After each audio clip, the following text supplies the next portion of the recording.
भारत गौरव आचार्य श्री पुलक सागर जी गुरुदेव के प्रवचन और लेटेस्ट धार्मिक भजन व कार्यक्रम निशुल्क देखने व सुनने के लिए हमारे YouTube चैनल जीन शरणम मीडिया को आज ही सब्सक्राइब करें और सबसे पहले देखने के लिए बेल आइकन पर क्लिक जरूर करें। श्री राम की रावण से कोई दुश्मनी नहीं थी। राम तो वो चाहते थे कि एक नारी का सम्मान बच जाए।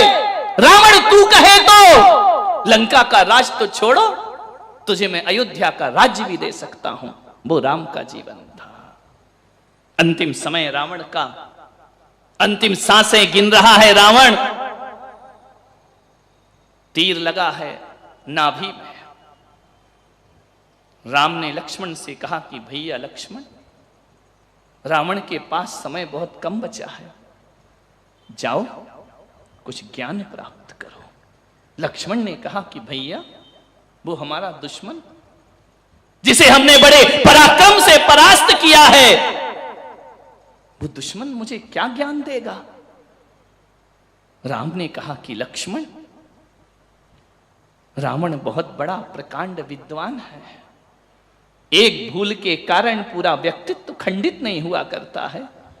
बोले भैया वो हमारा दुश्मन है। राम ने कहा इतना ध्यान रखो लक्ष्मण, दुश्मन राम का वही होता है जो राम के लिए तलवार लेकर खड़ा होता है। आज ना इसके पास तलवार है ना हथियार है, और निहत्थे से राम दुश्मनी नहीं किया करते हैं। ये क्षत्रियों का कुल है, ये क्षत्रियों का वंश है। हम निहत्थे को दुश्मन नहीं मानते। जाओ समय कम है, रावण से कुछ शिक्षा प्राप्त करो। लक्ष्मण गए, कहानी आपको मालूम है। जाकर के ने रावण को देखा कि हे लंकेश, जिसके शौर्य का सारी दुनिया लोहा मानती थी, नवग्रह जिसके घर में पानी भरा करते थे। कहते हैं रावण जब चलता था धरती कांप जाया करती थी। सोने की लंका जिसके आगे देवता भी भयभीत रहा करते थे। ऐसी अक्षौहिणी सेना का अधिपति, 3 खंड का सम्राट, हे रावण, हे लंकेश, तेरी विद्या और तेरे ज्ञान का कोई पारावार ना था। आज निढाल क्यों पड़ा है इस धरती पर। कहते हैं रावण ने की आंखों से 2 गर्म गर्म आंसू लुढ़के। उन्होंने कहा कि लक्ष्मण, अंतिम समय तुम यहां कैसे आए। मुझे भैया राम ने भेजा है। क्यों भेजा है।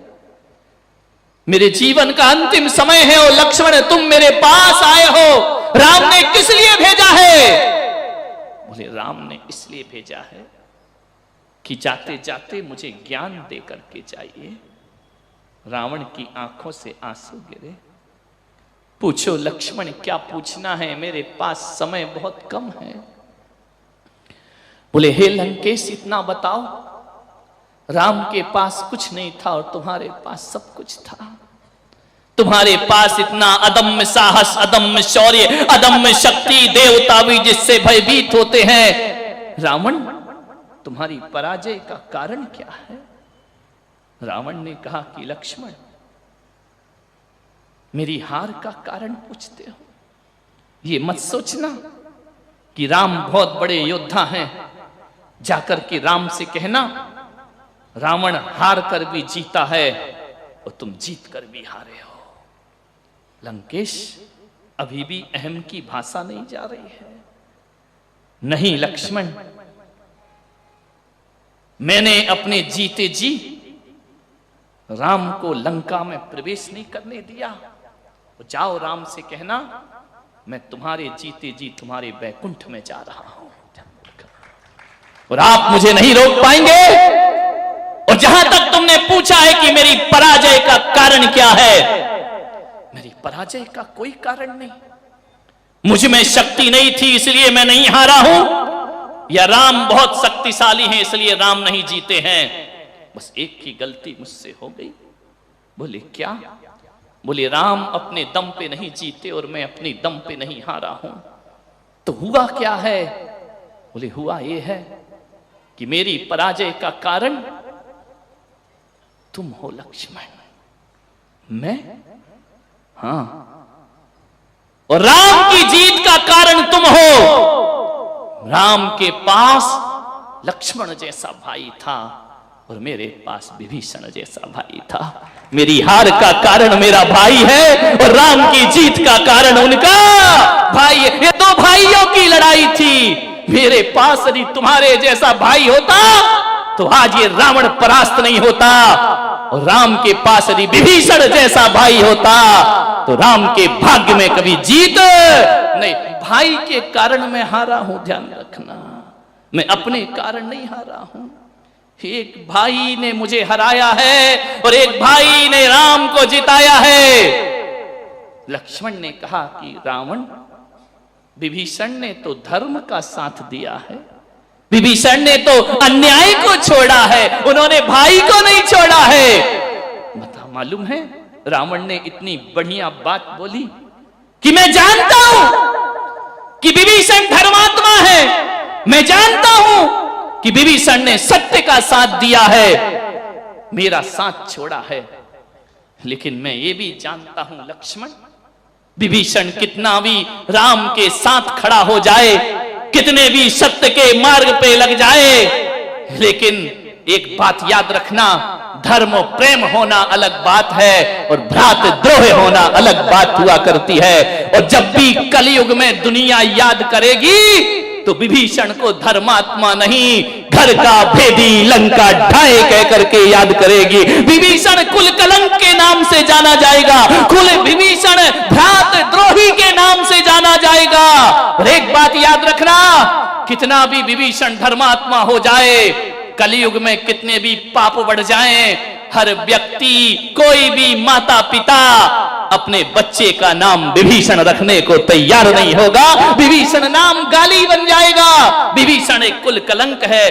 ध्यान रखना, जब भी कुल कलंकियों की बात आती है तो सबसे पहले विभीषण का नाम याद किया जाता है। ध्यान रखना, एक भाई जब दूसरे भाई से नफरत करता है तो ये नहीं कहता कि तू भरत है, तू लक्ष्मण है, वो कहता है अरे कुलद्रोही, तू तो विभीषण की तरह मेरे घर में कितना भी धर्म कर लो, कितना भी पूजा पाठ कर लो, भाई की भाई से दुश्मनी होगी, वो धर्मात्मा का दर्जा कभी प्राप्त नहीं। एक बात बताऊं मैं आपको, कभी भी अपनी जिंदगी में सबको नाराज करना, देवियों सबसे झगड़ा करवा देना, भाई से मत करवाना। ध्यान रखना, भाई भुजा है, ताकत है, शक्ति है, खून है, मालूम है ना तुम्हें। भाई को भाई से नाराज मत करना। रावण ने विभीषण को नाराज किया, रिजल्ट क्या आया बोलो? लंका तबाही हुई, बर्बाद हुई। एक लखपूत सवा लख नाती तह रावण घर दिया ना। एक भाई को नाराज किया, ध्यान रखना, सोचना है आपने। बाली ने सुग्रीव को नाराज किया, क्या परिणाम हुआ? मार दिया गया बेमौत छल से। ध्यान रखिए मान्यवर, कमठ और पारसनाथ भी कभी भाई भाई थे। 10 भव पहले पारसनाथ ने कमठ को नाराज किया, 10 भव तक भाई ने उसे सताया। ध्यान रखिए, आपसे मेरा निवेदन है, भरत जी ने बाहुबली को नाराज किया, चक्रवर्ती का मान भंग हो गया। और बताऊं, प्रमोद महाजन ने प्रवीण महाजन को नाराज किया, रिजल्ट क्या आया वो आप जानते हैं, आपके सामने है। भाई को कभी भाई नाराज ना करे। कौरवों ने पांडवों को नाराज किया, पूरा हस्तिनापुर बर्बाद हो गया।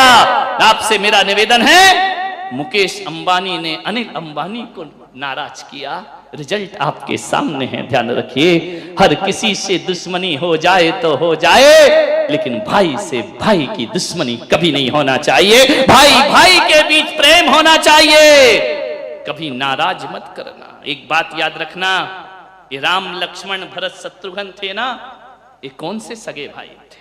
सौतेले भाई थे ना। इनकी माताएं अलग अलग थी ना। विचार करिए आप,